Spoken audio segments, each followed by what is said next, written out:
नमस्कार साथियों, VM classes पे आप सभी का हार्दिक स्वागत है। वीएम क्लासेस आज आप सभी के लिए लेकर जो आया है साइंस का जो टॉपिक एनसीईआरटी का जो टॉपिक है, एनसीईआरटी का जो टॉपिक है नियंत्रण और समन्वय। मतलब कि जो कई सिलेबस के अंदर मस्तिष्क का जो टॉपिक दे रखा है, या नियंत्रण और समन्वय का जो टॉपिक दे रखा है, या तंत्रिका कोशिका का जो टॉपिक दे रखा है, वो इस टॉपिक के अंदर हम पढ़ने वाले हैं। तो एनसीईआरटी को बेस बनाकर हमने ये जो पीडीएफ तैयार की है, ताकि जो क्वेश्चन है वो आपको हूबहू देखने को मिले। तो देखिए, आज की क्लास हम स्टार्ट करते हैं।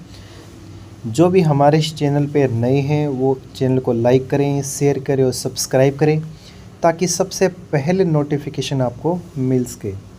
तो देखिए, आज की क्लास हम स्टार्ट करते हैं।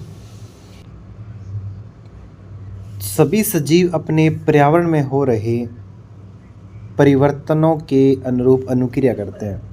तो मतलब कि जो सभी सजीव होते हैं वो पर्यावरण में कोई भी यदि परिवर्तन होता है तो उसके प्रति क्या करते हैं, अनुक्रिया दर्शाते हैं।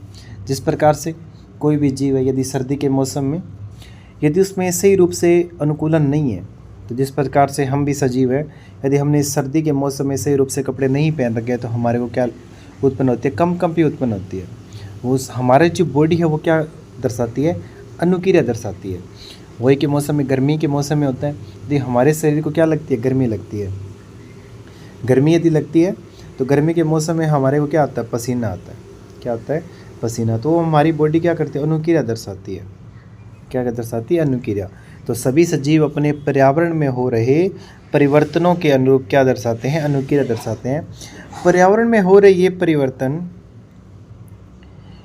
जिसके अनुरूप सजीव अनुक्रिया करते हैं, उद्दीपन कहलाते हैं। क्या कहलाता है, उद्दीपन। जैसे कि प्रकाश, ऊष्मा, ठंडा, ध्वनि, सुगंध, स्पर्श आदि इसके प्रति क्या होते हैं, अनुक्रिया दर्शाते हैं। ये उद्दीपन है। ये उद्दीपन का मतलब है कि ये यदि हमारे को मिल रहे हैं, जिस प्रकार से प्रकाश मिल रही है, ऊष्मा मिल रही है, ठंड मिल रही है, ध्वनि मिल रही है, सुगंध हो रही है, स्पर्श करने से, ये क्या उद्दीपन है। इनके मिलने से हमारी बॉडी के अंदर क्या हो रही है, अनुक्रिया हो रही है। तो जिसके होता है तो वो, जिसके मिलने से होता है वो क्या कहलाता है, उद्दीपन कहलाता है। तो पौधे एवं जंतु अलग अलग प्रकार के उद्दीपन के प्रति अनुक्रिया होते हैं। कि कुछ पौधे होते हैं उनको अलग उद्दीपन देने से अनुक्रिया दर्शाते हैं, कई जंतु होते हैं उनमें अलग होता है। जिस प्रकार से छुई मुई का पादप है, छुई मुई का पादप आप सभी ने देखा होगा। छुई मुई के पादप को क्या करते हैं, वो स्पर्श के प्रति, स्पर्श यदि हम करते हैं वो स्पर्श के प्रति वो क्या दर्शाता है, अनुक्रिया दर्शाता है। यदि हम उसको स्पर्श करते हैं तो उसकी जो पत्तियां वो क्या हो जाती है, मुरझा जाती है।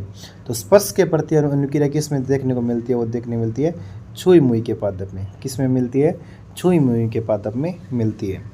फिर देखिए नेक्स्ट, जंतुओं में नियंत्रण और समन्वय किस प्रकार से होता है। तो जंतुओं में जो समन्वय और नियंत्रण है मुख्य रूप से दो मुख्य तंत्र द्वारा किया जाता है। कितने मुख्य तंत्र द्वारा, दो तंत्र द्वारा। एक पहला तंत्र है तंत्रिका तंत्र और दूसरा है अंतःस्रावी तंत्र। तंत्रिका तंत्र से मतलब है कि मस्तिष्क से कौन सी क्या निकलती है, तंत्रिकाएँ निकलती है। तो मानव शरीर की सबसे बड़ी जो कोशिका है वो कौन सी कोशिका है, तंत्रिका कोशिका है। कौन सी कोशिका है, तंत्रिका कोशिका है। तो पूछा जाए कि मानव शरीर की सबसे बड़ी कोशिका कौन सी है, तंत्रिका कोशिका है। तो जंतुओं में नियंत्रण और समन्वय कितने प्रकार के तंत्र से मिलकर बना होता है, दो से। एक तंत्रिका तंत्र से होता है और एक अंतःस्रावी तंत्र से होता है। फिर देखिए तंत्रिका तंत्र किस प्रकार से कार्य करता है। नियंत्रण और समन्वय तंत्रिका एवं पेशीय ऊतक द्वारा प्रदान किया जाता है। जो नियंत्रण और समन्वय है वो तंत्रिका एवं पेशीय ऊतक द्वारा प्रदान किया। हमारी बॉडी के अंदर क्या होते हैं, पेशीय ऊतक पाए जाते हैं। क्या पाए जाते हैं, पेशीय ऊतक पाए जाते हैं। जिस प्रकार से हमारे हाथ में मांसपेशियां हैं, क्या हैं, मांसपेशियां हैं, मांसपेशियां हैं। ये देखिए कि जिस प्रकार से हमने किसी चीज़ को छुआ है, छूने से हमारे संकेत कहाँ पे जाते हैं, मस्तिष्क के पास जाते हैं। ठीक है। तो नियंत्रण और समन्वय किसके द्वारा, एक तो पेशियों के द्वारा हो गया और एक तंत्रिका कोशिका के। तो मस्तिष्क से क्या निकलती है, तंत्रिका निकलती है, और एक पेशियों ऊतक के द्वारा प्रदान किया जाता है। तंत्रिका तंत्र तंत्रिका कोशिकाओं या न्यूरॉन के एक संगठित जाल का बना होता है। तंत्रिका तंत्र है वो तंत्रिका कोशिका किस किस का मिल बन होता है, एक तंत्रिका कोशिका होगी और एक न्यूरॉन होगा, कि दोनों से के मिलने से क्या मिलता है, तंत्रिका तंत्र बनता है। यह सूचनाओं को विद्युत आवेग के द्वारा शरीर के एक भाग से दूसरे भाग तक ले जाता है। जिस प्रकार से हमने किसी गर्म तवे को छुआ है, गर्म तवे को छूने से हमारे जो संकेत है वो अंगुली से होकर मेरुरज्जु के पास जाते हैं, मेरुरज्जु से कहाँ पे जाते हैं, मस्तिष्क के पास जाते हैं। तो शरीर के एक भाग से दूसरे भाग तक सूचना को क्या करते हैं, आदान प्रदान करते हैं। फिर हम पढ़ने वाले हैं आगे, देखिए ग्राही से मतलब होता है कि सूचनाओं को लेने वाला मतलब कि रिसेप्टर देखिए, ग्राही तंत्रिका कोशिका के विशिष्टिका सिरे होते हैं जो वातावरण से सूचनाओं को पता लगाते हैं। ये ग्राही हमारी ज्ञानेंद्रियों में स्थित होते हैं। ज्ञानेंद्रिय आपको सभी को पता है कितनी ज्ञानेंद्रिय होती है, 5 होती है, आँख, नाक, कान, जीभ और त्वचा। आँख, नाक, कान, जीभ और त्वचा क्या होती है, हमारी ज्ञानेंद्रिय। तो इसी के द्वारा हम सूचनाओं को ग्रहण कर पाते हैं, उसे क्या बोलते हैं, रिसेप्टर कहते हैं। जिस प्रकार से देखिए कान क्या काम करता है, एक तो सुनने का कार्य करता है, एक शरीर का संतुलन बनाने का कार्य करता है। यदि कान के द्वारा हमारी बॉडी क्या रहती है, संतुलित रहती है। हम मतलब कि सही रूप से इसको शरीर को, बॉडी को संतुलित करने का काम कौन करता है, कान के द्वारा भी होता है। कान का जो बाह्य हिस्सा है उसके द्वारा होता है। आँख के द्वारा हम क्या करते हैं, प्रकाश को ग्रहण करते हैं और देख पाते हैं।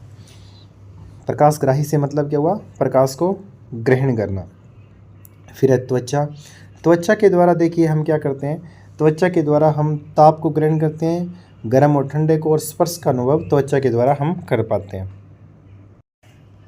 फिर देखिए नेक्स्ट नाक के द्वारा हम क्या करते हैं, कोई ग्रहण कर रही है, मतलब कोई गंध आ रही है, गंध का पता लगाने के लिए हम उसका नाक के यूज़ करते हैं। जीभ के द्वारा रस संवेदी ग्राही है, स्वाद का पता लगाया जाता है। फिर देखिए नेक्स्ट तंत्रिका कोशिका को क्या बोलते हैं इंग्लिश में, इसको बोलते हैं न्यूरॉन। क्या बोलते हैं, तंत्रिका कोशिका इंग्लिश में क्या बोलते हैं, न्यूरॉन कहते हैं। यह तंत्रिका तंत्र की संरचनात्मक एवं क्रियात्मक इकाई है।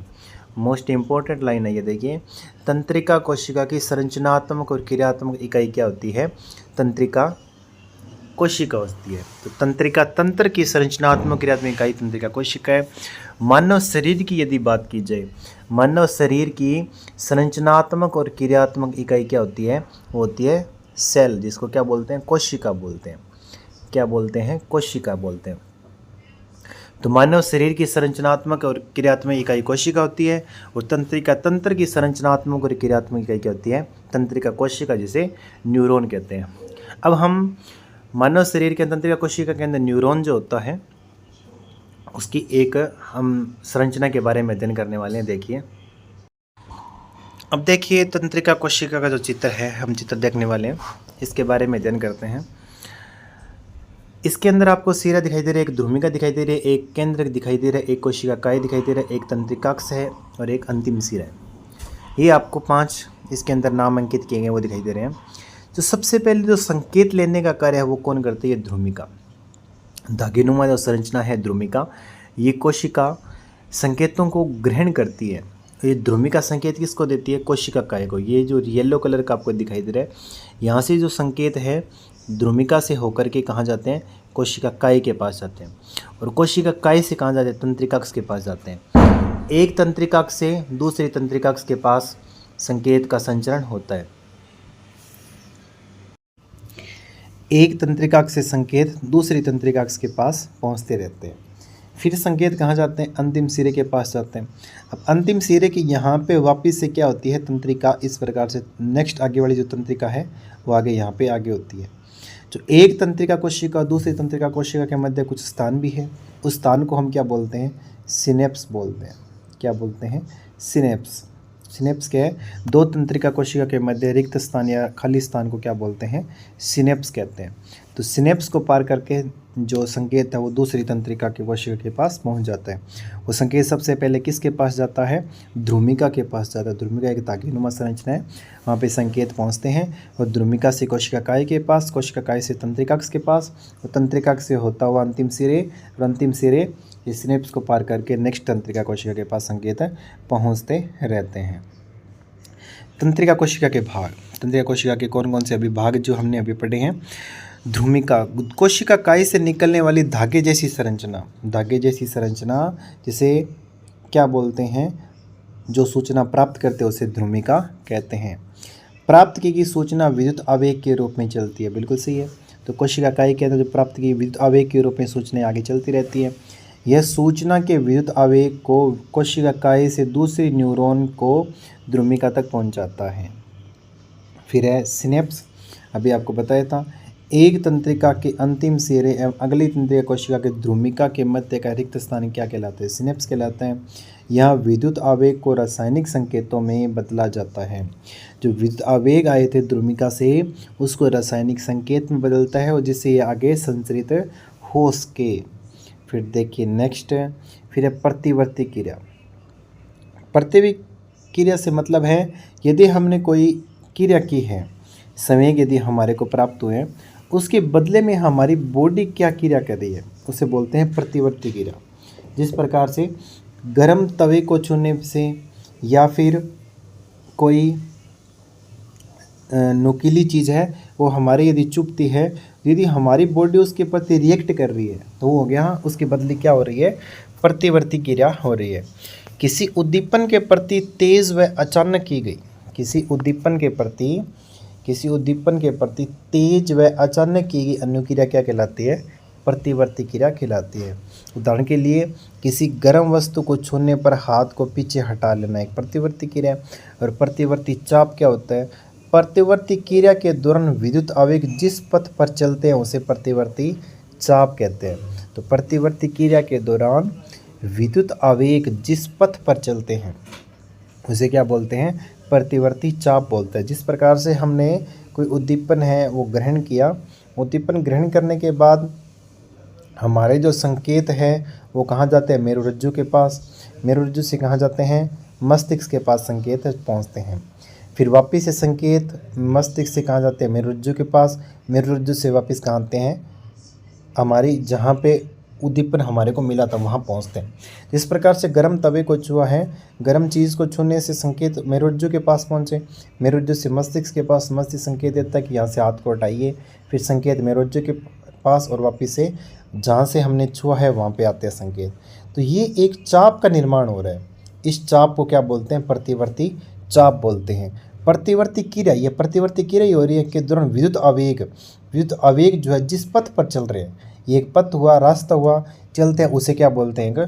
प्रतिवर्ती चाप कहते हैं। इस प्रकार से एक डायग्राम के माध्यम से इसको समझाया गया। देखिए कि उद्दीपन ऊष्मा हमारे को यदि प्राप्त हुई, वो संकेत त्वचा के द्वारा लिया, त्वचा से लेने के बाद ये मेरुरज्जु के पास पहुंचा, मेरुरज्जु के पास पहुंचने से संकेत मस्तिष्क से वापस आया, फिर पेशियों के पास आया। पेशियाँ क्या कहती है कि इसको नुकीरा हुई, हाथ को पीछे हटा लिया। तो एक ये रास्ता बन गया, एक पथ बन गया। इस पथ को या इस चाप को क्या बोलते हैं? प्रतिवर्ती चाप बोलते हैं। और इस क्रिया को क्या बोलते हैं? प्रतिवर्ती क्रिया। तो प्रतिवर्ती क्रिया के दौरान विद्युत आवेग जिस पथ पर या रास्ते पर चलते हैं उसे क्या बोलते हैं? प्रतिवर्ती चाप कहते हैं। तो ध्यान में रखेंगे। फिर है अनुक्रिया। अनुक्रिया क्या होती है? 3 प्रकार की होती है। एक ऐच्छिक होती है, एक अनैच्छिक होती है, एक प्रतिवर्ती क्रिया होती है। ऐच्छिक से मतलब है कि वे क्रियाएं जो हमारी शरीर के इच्छा के अनुसार हो रही है। जिस प्रकार से हम बोल रहे हैं, लिख रहे हैं, चल रहे हैं, ठीक है, ये किसके द्वारा होती है? इच्छा के अनुसार हो रही है। कुछ ऐसी क्रियाएं होती है जो हमारी इच्छा के विरुद्ध होती है। जिस प्रकार से हृदय का धड़कना, श्वसन क्रिया होना, ये क्या? एक भोजन का पाचन होना। क्या कभी आपने ये सोचा है कि हम भोजन को पचाने से रोक सकते हैं? कि भोजन करने के बाद हमने सोच लिया कि आज भोजन को नहीं पचने देना है, कैसा हो सकता है? नहीं हो सकता। तो ऐसे ही क्रिया से रोकने के लिए वो होती है मतलब कि अनैच्छिक क्रिया। देखिए किरणें कितने प्रकार, अनुक्रिया कितने प्रकार की, 3 प्रकार की है, एक ऐच्छिक है, एक अनैच्छिक और एक प्रतिवर्ती क्रिया। ऐच्छिक किरणें अगर मस्तिष्क द्वारा नियंत्रित होती है, तो ध्यान में रखेंगे, अगर मस्तिष्क द्वारा कौन सी क्रिया नियंत्रित होती है, ऐच्छिक क्रिया नियंत्रित होती है। उदाहरण के रूप में बोलना और लिखना। अनैच्छिक क्रियाएं किसके द्वारा नियंत्रित होती है, ये मध्य एवं पश्च मस्तिष्क द्वारा नियंत्रित होती है, जिस प्रकार से श्वसन और दिल का धड़कना। फिर है प्रतिवर्ती क्रिया। प्रतिवर्ती क्रिया मेरुरज्जु द्वारा नियंत्रित होती है, जिस प्रकार से गर्म वस्तु छूने पर हाथ को हटा देना। तो ध्यान में रखेंगे, अगर मस्तिष्क के द्वारा कौन सी क्रिया नियंत्रित होती है, वो ऐच्छिक क्रिया नियंत्रित होती है, जैसे बोलना, लिखना, चलना, दौड़ना, ये ऐच्छिक क्रियाएं हैं। अनैच्छिक क्रियाएं मध्य मस्तिष्क एवं पश्च मस्तिष्क द्वारा नियंत्रित होती है, जैसे श्वसन, दिल का धड़कना, मेरुरज्जु। मेरुरज्जु नियंत्रित कौन सी होती है, होती है प्रतिवर्ती क्रिया नियंत्रित होती है। प्रतिवर्ती क्रिया की आवश्यकता देखिए, कुछ परिस्थितियों में जैसे गर्म वस्तु छूने पर, पेनी वस्तु चुभने पर आदि हमें तुरंत क्रिया करनी होती है, वरना हमारे शरीर को क्या होती है, क्षति पहुंच जाती है। यह अनुक्रिया मस्तिष्क के स्थान पर मेरुरज्जु से उत्पन्न होती है, जो जल्दी होती है। मानव तंत्रिका तंत्र का अध्ययन करते हैं। मानव तंत्रिका तंत्र कितने प्रकार का होता है, ये होता है 2 प्रकार का। एक बार क्वेश्चन आया था कंपटीशन के अंदर, सेकंड ग्रेड के अंदर आया हुआ है कि केंद्रीय तंत्रिका तंत्र का भाग नहीं है। तो केंद्रीय तंत्रिका तंत्र का भाग कौन कौन से होते हैं, मस्तिष्क होता है, मेरुरज्जु होता है, उसके अंदर कपाल तंत्रिका तंत्र और मेरुरज्जु का ये देर कहते हैं। तो उसी केंद्रीय तंत्रिका तंत्र के भाग कौन कौन से होते हैं, मस्तिष्क और मेरुरज्जु किसके भाग है, CNS का मतलब केंद्रीय तंत्रिका तंत्र, सेंट्रल नर्वस सिस्टम। फिर है प्रीदीय तंत्रिका तंत्र। प्रीदीय तंत्रिका तंत्र के भाग कौन कौन से, कपाल तंत्रिका है। कपाल तंत्रिका कहाँ से निकलती है, मस्तिष्क से निकलती है। और मेरु तंत्रिका कहाँ से निकलती है, मेरुरज्जु से निकलती है, वो जो किसके भाग है, प्रीदीय तंत्रिका तंत्र के भाग हैं। फिर देखिए मानव मस्तिष्क। मानव मस्तिष्क, अब तीनों का हम विस्तार से अध्ययन करने वाले हैं। मस्तिष्क सभी क्रियाओं के समन्वय का केंद्र, इसके 3 मुख्य भाग हैं। कौन कौन से भाग हैं, एक अगर मस्तिष्क है, एक मध्य मस्तिष्क है और एक पश्च मस्तिष्क है। अगर मस्तिष्क है, यह मस्तिष्क का सबसे अधिक जटिल एवं विशिष्ट भाग है। यह परम मस्तिष्क है, यह मस्तिष्क का सबसे अधिक जटिल और विशिष्ट भाग है। यह क्या है, परम मस्तिष्क है। अगर मस्तिष्क के कार्य क्या क्या होते हैं, अगर मस्तिष्क के कार्य होते हैं, मस्तिष्क का मुख्य सोचने वाला भाग। यदि सोचने की क्रिया किसके माध्यम से होती है, अगर मस्तिष्क के द्वारा होती है। ऐच्छिक क्रिया का नियंत्रण भी किसके द्वारा होता है, अगर मस्तिष्क के द्वारा। सूचनाओं को याद करना, अगर मस्तिष्क के द्वारा। शरीर के विभिन्न हिस्सों को सूचनाओं को एकत्रित करना, उनका समायोजन करना, अगर मस्तिष्क के द्वारा। भूख से संबंधित केंद्र भी कौन सा, अगर मस्तिष्क है। तो ध्यान में रखेंगे, अगर मस्तिष्क ये कह रहे हैं, भूख से संबंधित केंद्र कहाँ से नियंत्रित होता है, ये होता है अगर मस्तिष्क के द्वारा। मस्तिष्क का मुख्य सोचने वाला भाग कौन सा है, अगर मस्तिष्क है। ऐच्छिक क्रिया का नियंत्रण भी कहाँ से होता है, अगर मस्तिष्क से। सूचनाओं का याद करने का काम भी किसके द्वारा होता है, अगर मस्तिष्क के द्वारा होता है। भूख से संबंधित केंद्र भी कौन सा है, अगर मस्तिष्क है। फिर है मध्य मस्तिष्क। अनैच्छिक क्रियाओं को नियंत्रित करना, जैसे पुतली के आकार में परिवर्तन होना, सिर, गर्दन आदि की प्रतिवर्ती क्रिया किसके द्वारा होती है, मध्य मस्तिष्क के द्वारा होती है। फिर है पश्च मस्तिष्क। पश्च मस्तिष्क के 3 भाग होते हैं। कितने भाग होते हैं, पश्च मस्तिष्क के 3 भाग होते हैं। एक अनुमस्तिष्क होता है, एक मेडुला होता है, एक पोन्स होता है। तो अनुमस्तिष्क किसका भाग है, पश्च मस्तिष्क का भाग है, ध्यान में रखेंगे। अनुमस्तिष्क कार्य क्या है, शरीर की सह स्थिति और संतुलन को बनाना किसका कार्य है, पश्च मस्तिष्क ऑप्शन में है या अनुमस्तिष्क ऑप्शन है, दोनों में। यदि दोनों ऑप्शन में आते हैं तो अनुमस्तिष्क उसका राइट ऑप्शन माना जाएगा। यदि अनुमस्तिष्क ऑप्शन में नहीं है तो उसका आंसर क्या माना जाएगा, पश्च मस्तिष्क माना जाएगा। तो पश्च मस्तिष्क का भाग होता है अनुमस्तिष्क, जो शरीर को संतुलन बनाने का कार्य करता है। ये ऐच्छिक क्रियाओं की परिशुद्धि, जैसे पेन उठाना। मेडुल्ला का कार्य करता है, ये अनैच्छिक क्रिया का नियंत्रण करता है, जैसे रक्तचाप और वमन। वमन क्या होता है, उल्टी आना। उल्टी आने का नियंत्रण केंद्र ये कौन है, यह पश्च मस्तिष्क है। रक्तचाप का नियंत्रण केंद्र भी कौन सा है, पश्च मस्तिष्क। पश्च मस्तिष्क का कौन सा भाग है, वो है मेडुला भाग है। कौन सा भाग है, मेडुला भाग है, ध्यान में रखेंगे। फिर है पोन्स। पोन्स अनैच्छिक क्रियाओं जैसे श्वसन का नियंत्रण। श्वसन का नियंत्रण कौन से भाग के द्वारा होता है, पोन्स के द्वारा होता है। तो पश्च मस्तिष्क के कितने भाग हैं? पश्च मस्तिष्क के हैं 3 भाग। कितने भाग हैं? 3 भाग। एक है अगर मस्तिष्क, एक है मेडुला, पश्च मस्तिष्क कितने भाग हैं? 3 भाग हैं। एक अनुमस्तिष्क है, एक मेडुला है और एक पोन्स है। तो अनुमस्तिष्क के द्वारा शरीर का संतुलन, ऐच्छिक क्रियाओं की परिशुद्धि, मेडुला के द्वारा अनैच्छिक क्रियाओं का नियंत्रण जैसे रक्तचाप और वमन, पोन्स के द्वारा अनैच्छिक क्रियाएं जैसे श्वसन का नियंत्रण होता है। फिर देखिए मस्तिष्क का चित्र। मस्तिष्क के चित्र के अंदर देखते हैं कि ये जो आगे वाला भाग है ये कहलाता है अगर मस्तिष्क। क्या कहलाता है? अगर मस्तिष्क कहलाता है। ये है जो ये बीच वाला ये भाग दिखाई दे रहा है ये कहलाता है आपको मध्य मस्तिष्क। फिर जो ये वाला जो भाग है ये कहलाता है पश्च मस्तिष्क।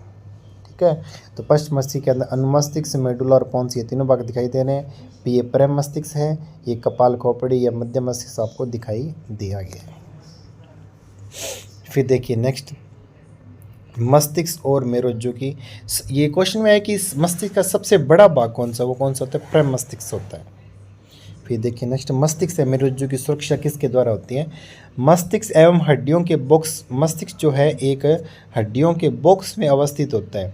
बॉक्स के अंदर तरल पूरित गुब्बारे में मस्तिष्क होता है जो प्रघात अवशोषक का कार्य करता है। मेरुज्जु की सुरक्षा कशेरुक दंड या रीढ़ की हड्डी करती है। फिर देखिए नेक्स्ट, तंत्रिका उत्तक या पेशी उत्तक के बीच समन्वय। ज्ञानेंद्रिया संवेदों को लेके जाती है। संवेद तंत्रिका तंत्र वो किसके पास जाती है? वो केंद्रीय तंत्रिका तंत्र के पास जाती है। केंद्रीय तंत्रिका तंत्र में मतलब मस्तिष्क और मेरुज्जु। वहाँ से सूचनाएं प्राप्त होती है, वह संसाधित करी जाती है। निर्णय क्या लिया जाता है? अनुक्रिया उत्पन्न होती है। फिर अनुक्रिया मस्तिष्क के द्वारा उत्पन्न हुई वो किसके पास जाती है? पेशीय उत्तक के पास जाती है। पेशीय उत्तक क्या संकेत देते हैं? पेशीय उत्तक संकेत देते हैं कि पेशियों का संकुचन हो या विस्तीर्ण हो। संकुचन होने से मांसपेशियां, संकुचन भी हो सकता है, स्थिलन भी हो सकता है, दोनों क्रिया हो सकती है। जिस प्रकार से हम हाथ को ऊपर उठाना है तो मांसपेशियों क्या हुआ? संकुचन हुआ। स्थिलन से मतलब होता है कि मांसपेशियों का फैलाव होना। जिस प्रकार से हमने हाथ को ऊपर उठा रखा है, इकट्ठा कर रखा है, तो इकट्ठा होने से मांसपेशियों का क्या हुआ? संकुचन हुआ है। यदि मांसपेशियां फैलेगी, स्थिलन होगा तो हाथ क्या हो जाएगा? हमारा सीधा हो जाएगा। तो कई बार क्या होता है कि हाथ को एक मोड़ के रखने से हाथ क्या होता है? रक्त का संचरण सही रूप से नहीं होने के कारण हमारे दर्द होने लगता है। तो उस अवस्था में हमारा मस्तिष्क क्या संकेत देता है कि हाथ को क्या किया जाए? सीधा किया जाए। तो कोशिकाएं मांसपेशियां कहते हैं स्थिलन करती है, फैलती है, तो हमारा हाथ क्या होता है? सीधा हो जाता है। तो ज्ञानेंद्रियों के द्वारा उद्दीपन की क्रिया की जाती है। संवेदी तंत्रिकाएं इसको संकेत केंद्रीय तंत्रिका तंत्र के पास लेके जाती है। केंद्रीय तंत्रिका तंत्र से मतलब मस्तिष्क या मेरुरज्जु है। फिर केंद्रीय तंत्रिका तंत्र से सूचनाएं ग्रहण की जाती है। फिर अनुक्रिया उत्पन्न होती है। फिर पेशीय उत्तक के पास संकेत जाता है और पेशीय उत्तक उसको पेशीय संकुचन या स्थिलन का संकेत देता है। फिर विद्युत संकेत या तंत्रिका तंत्र की सीमाएं क्या है? विद्युत संकेत केवल उन कोशिकाओं तक पहुंच सकता है जो तंत्रिका तंत्र से जुड़ी है। तो तंत्रिका तंत्र से जुड़ी हुई जो भी कोशिकाएं उन्हीं तक संकेत को पहुंचा सकती है। एक बार विद्युत आवेग उत्पन्न करने के बाद कोशिका नए आवेग उत्पन्न करने से पहले अपनी कार्यविधि सुचारू करने के लिए समय लेती है। अतः कोशिका लगातार आवेग उत्पन्न नहीं कर सकती है। पौधों में कोई तंत्रिका तंत्र नहीं होता है, ध्यान में रखेंगे। फिर रासायनिक संचरण। विद्युत संचरण की सीमाओं को दूर करने के लिए रासायनिक संचरण का उपयोग शुरू हुआ। फिर पौधों में समन्वय। पौधों में समन्वय स्टार्टिंग में हमने आपको बताया था छुई मुई का उदाहरण, वो इसी के अंदर हम पढ़ने वाले हैं। पौधों में गति वृद्धि का गति पर निर्भर न होना। जो पौधों में जो वृद्धि हो रही है वो गति पर निर्भर नहीं होती, वृद्धि पर निर्भर गति। दो प्रकार से है, वृद्धि का गति पर निर्भर न होना और वृद्धि पर निर्भर होना। उद्दीपन के लिए तत्काल अनुक्रिया, जिस पहला पढ़ेंगे हम उद्दीपन के लिए तत्काल अनुक्रिया, जिस पहला है वृद्धि पर निर्भर न होना। यदि उद्दीपन हो रहा है तो तत्काल अनुक्रिया हो रही या नहीं हो रही, वृद्धि पर निर्भर नहीं होती है। पौधे विद्युत रासायनिक साधन का उपयोग कर सूचनाओं को एक कोशिका से दूसरी कोशिका तक पहुंचाते हैं। हमने पौधे की पत्तियों को छुआ, छूने से पौधे में क्या हुई? अनुक्रिया हुई। वो वृद्धि के निर्भर नहीं है। तो पौधा वृद्धि भी कर रहा है, वो ये नहीं है कि हमने उसको छुआ तो वो वृद्धि करना बंद कर देगा, ऐसा नहीं होता। तो पौधे की पत्तियों को छूने से वो क्या दर्शाते हैं, अनुक्रिया दर्शाते हैं। तो कोशिका अपने अंदर उपस्थित पानी की मात्रा को परिवर्तित कर गति उत्पन्न करती है, जिससे कोशिका फूल या सिकुड़ जाती है। तो ध्यान में रखेंगे, छूने पर छुई मुई पौधे की पत्तियों का सिकुड़ना किसका उदाहरण है, उद्दीपन के लिए तत्काल अनुक्रिया का उदाहरण है। फिर है वृद्धि के कारण गति, ये दिशिक हो सकती है, मतलब एक दिशा में हो सकती है, अनुवर्त गतियाँ हो सकती है, उद्दीपन के कारण हो सकती है। जिस प्रकार से प्रतान, प्रतान आप सभी ने देखा होगा कि कोई भी जिस प्रकार से ये बेल से ये धागे नुमा जो इस प्रकार की संरचनाएं जो निकलती है वो क्या कहलाती है, प्रतान कहलाती है। ये प्रतान क्या कार्य करती है, ये प्रतान किसी टहनी के माध्यम से उसको यहाँ से इस प्रकार से पकड़ लेती है और इस बेल को क्या देती है, सहारा प्रदान करती है। तो प्रतान किसका कार्य करते हैं, पौधे को सहारा प्रदान करने का कार्य करते हैं। प्रतान का वह भाग जो वस्तु से दूर होता है वस्तु के पास वाले भाग की तुलना में तेजी से गति करता है, जिससे प्रतान वस्तु के चारों ओर लिपट जाता है। प्रकाश अनुवर्तन, प्रकाश अनुवर्तन से मतलब होता है कि प्रकाश की ओर गति। पौधे की जो गति होती है आप सभी को पता है कि ये पृथ्वी है, पृथ्वी में जड़ें पौधे की इस प्रकार से और पौधा ऊपर की तरफ गति करता है। तो पौधे के ऊपर की तरफ गति ये सूर्य होता है, सूर्य से प्रकाश आ रहा है तो सूर्य के प्रकाश की ओर गति मतलब प्रकाश अनुवर्तन। तो पौधे की प्रकाश की तरफ गति क्या कहलाती है, प्रकाश अनुवर्तन कहलाती है। गुरुत्वानुवर्तन, गुरुत्वानुवर्तन होता है कि गुरुत्वाकर्षण बल, ये पृथ्वी है, पृथ्वी से नीचे की तरफ क्या गुरुत्वाकर्षण बल है, तो जड़ें हैं वो कौन सी गति है, गुरुत्वानुवर्तन। तो पौधे की पत्तियों और टहनियों की गति कौन सी है, प्रकाश अनुवर्तन है। पौधे की जड़ की गति क्या है, गुरुत्वानुवर्तन। रसायनानुवर्तन, रसायनानुवर्तन आप सब देखा होगा पराग नली का निर्माण होता है। पौधे के अंदर पराग कण जो होते हैं वर्तिकाग्र पे गिरने के बाद वो एक पराग नली का निर्माण करते हैं, उसे वो एक क्या है, रसायनानुवर्तन है। जलानुवर्तन, पानी की तरफ जड़ों की गति क्या है, जलानुवर्तन है। फिर है पादप हार्मोन, ये वे रसायन हैं जो पौधे की वृद्धि विकास व अनुक्रिया का समन्वय करते हैं। मुख्य पादप हार्मोन, मुख्य पादप हार्मोन के बारे में करते हैं। इसमें से क्वेश्चन आता है कि निम्न में से पादप हार्मोन नहीं है या निम्न में से पादप हार्मोन है। तो ऑक्सीन पहला हार्मोन है ऑक्सीन, फिर है जिब्रेलिन, फिर साइटोकाइन, फिर एब्सिसिक कमल। ये आपके चार दे रखे हैं तो इन चारों के बारे में अध्ययन करते हैं। ऑक्सीन जो होता है वो पौधे की वृद्धि के लिए आवश्यक है, कोशिका की लंबाई में वृद्धि करता है, प्रकाश अनुवर्तन में सहायक है। तो ऑक्सीन के क्या करें हैं, शाखाओं के अग्र भाग पर बनता है। जिस प्रकार से इसको हम अध्ययन के रूप में समझाता हूँ मैं आपको कि ये पौधा है, इस पौधे में ये सूर्य है, ठीक है। सूर्य से यदि प्रकाश आ रहा है तो सूर्य की प्रकाश इस साइड में आ रहा है तो जो ऑक्सीजन हार्मोन है इस साइड बनेगा, दूसरी साइड क्या बनेगा, ऑक्सीजन हार्मोन बनेगा। इधर ऑक्सीजन हार्मोन बनने के कारण पौधा किधर, इधर बाहर, इधर से हैवी होने के कारण ये पौधा इस तरफ इस प्रकार से झुक जाएगा। तो सूर्य के प्रकाश की ओर मुड़ना कौन से हार्मोन के कारण होता है, वो ऑक्सीजन हार्मोन के कारण होता है। शाखाओं के अग्र भाग पर बनता है, कोशिका की लंबाई में वृद्धि करता है, प्रकाशानुवर्तन में सहायक है। फिर है जिब्रेलिन, जिब्रेलिन कार्य क्या करता है, ये तने की वृद्धि में सहायक है। तो तने की वृद्धि के लिए कौन सा हार्मोन सहायक है, ये जिब्रेलिन है। साइटोकाइन, साइटोकाइन करता है कोशिका विभाजन को प्रेरित करता है, कोशिका विभाजन की तीव्र गति होती है, फल व बीज में अधिक मात्रा में पाया जाता है। फिर एब्सिसिक अम्ल, एब्सिसिक अम्ल भी वृद्धि संदमन के लिए, पत्तियों का मुरझाना और तनाव हार्मोन कार्य करता है। तो पत्तियों का मुरझाना कौन से हार्मोन के कारण होता है, एब्सिसिक अम्ल के कारण होता है। तो पौधे की जो वृद्धि को संदमन मतलब कि रोकने का जो कार्य है वो कौन से हार्मोन के द्वारा होता है, एब्सिसिक अम्ल। तो देखिए ऑक्सीजन हार्मोन तो वृद्धि कर रहा है और एब्सिसिक हार्मोन क्या कर रहा है, वृद्धि को रोक रहा है। तो ऑक्सीजन हार्मोन के विपरीत कार्य करने वाला हार्मोन कौन सा हो गया, एब्सिसिक अम्ल हो गया, जिसको क्या बोलते हैं, ABA बोलते हैं। क्या बोलते हैं, ABA हार्मोन। फिर देखिए नेक्स्ट, जंतुओं में हार्मोन, ये वो रसायन है जो जंतुओं की क्रियाओं, विकास एवं वृद्धि में समन्वय करते हैं। अंतःस्रावी ग्रंथि, ये वो ग्रंथि है जो हमने उत्पाद रक्त व स्रावित करती है, उत्पाद रक्त में स्रावित करती है, जो हार्मोन कहलाते हैं। अभी हम अंतःस्रावी ग्रंथियों के बारे में पढ़ने वाले। पहले देखिए अंतःस्रावी ग्रंथियाँ कौन कौन सी है, थायरोक्सिन, ये अवटु ग्रंथि, पीयूष ग्रंथि, अधिवृक्क ग्रंथि, अग्नाशय ग्रंथि, वृषण और अंडाशय, इनके द्वारा स्रावित होने वाले हार्मोन के बारे में हमको पढ़ना है। अवटु ग्रंथि कौन सा हार्मोन स्रावित करती है? अवटु ग्रंथि स्रावित करती है थायरोक्सिन हार्मोन। कौन सा हार्मोन स्रावित करती है? अवटु ग्रंथि थायरोक्सिन हार्मोन स्रावित करती है। स्थान क्या होते हैं? गर्दन में। कार्य क्या होता है? इसको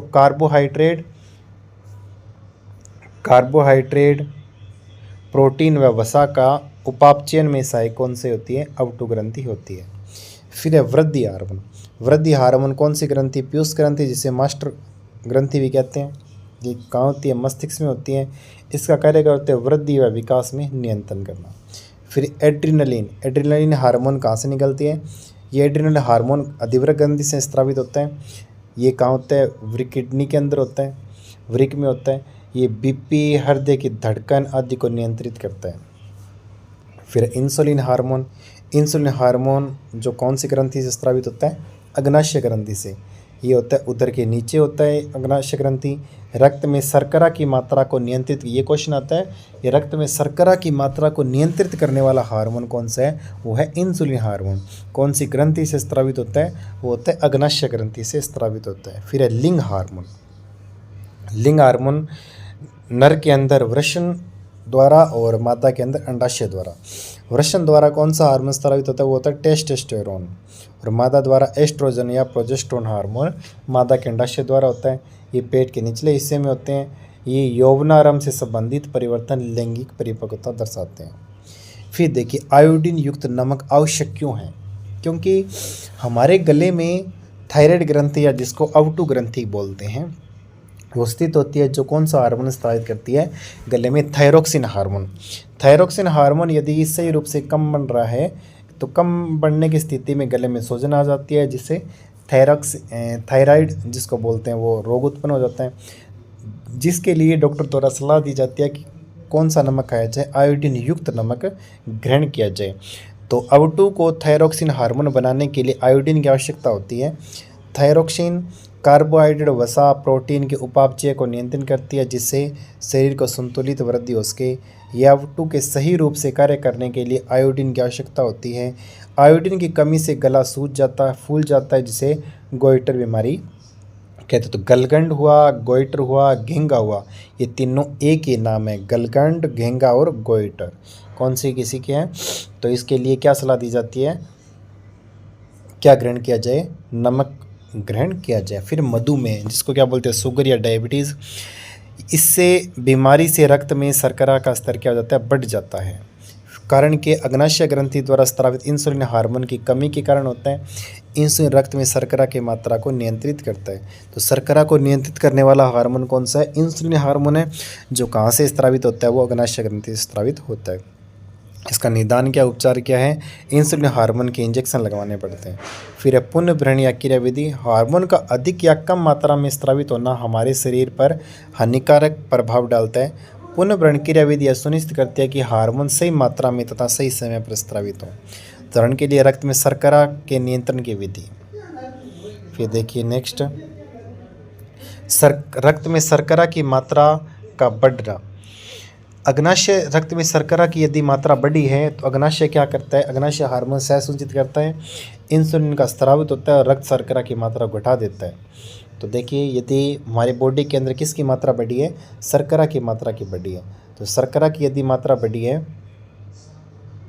शर्करा की मात्रा बढ़ी है तो शर्करा की मात्रा के बढ़ने अग्नाशय को सूचित किया जाता है कि बॉडी के अंदर किसकी मात्रा ज़्यादा हो गई है? शर्करा की मात्रा ज़्यादा हो गई है। फिर वो अग्नाशय ग्रंथि जो है किसका हार्मोन स्रावित करती है? इंसुलिन हार्मोन स्रावित करती है। इंसुलिन हार्मोन किसको नियंत्रित कर देता है? शर्करा को नियंत्रित कर देता है। कौन सा हार्मोन स्रावित करके? इंसुलिन हार्मोन स्रावित करके। जिससे क्या हो जाता है कि शर्करा की मात्रा को कम कर दिया जाता है। वो होती है पुनर्भरण क्रिया होती है। इसी के साथ हमारा जो टॉपिक था नियंत्रण और समन्वय।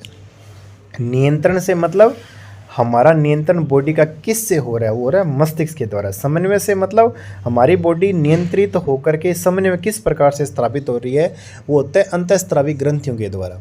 तो अंतःस्रावी ग्रंथियों का भी अध्ययन किया है हमने, मस्तिष्क का भी अध्ययन किया है। मस्तिष्क के कितने भाग हैं? कौन कौन से का किसका क्या कार्य है, तंत्रिका कोशिका का क्या कार्य है, तंत्रिका कोशिका किस प्रकार से कार्य करती है, कौन सा हार्मोन कहाँ से स्रावित होता है, किस प्रकार से कार्य, ये वो क्वेश्चन है जो प्रत्येक कंपटीशन एग्ज़ाम के अंदर बहुत बार पूछे जाते हैं और जो ज़्यादा गलत होने के चांस रहते हैं। ऑप्शन के अकॉर्डिंग ध्यान में रखना है। तो इसको बार बार अध्ययन करने से ही आपको ये स्थायी रूप से मेमोरी में सेव हो पाएगा। तो इसको बार बार से अध्ययन करें और जिसने हमारे इस चैनल को अभी तक शेयर नहीं किया वो शेयर करें, लाइक करें और सब्सक्राइब भी ज़रूर करें और नोटिफिकेशन को अवश्य ऑन रखें ताकि जो सबसे पहले क्लास हो आप तक पहुंच के। ये NCERT का जो टॉपिक था वो हमने कंप्लीट किया। ओके, धन्यवाद।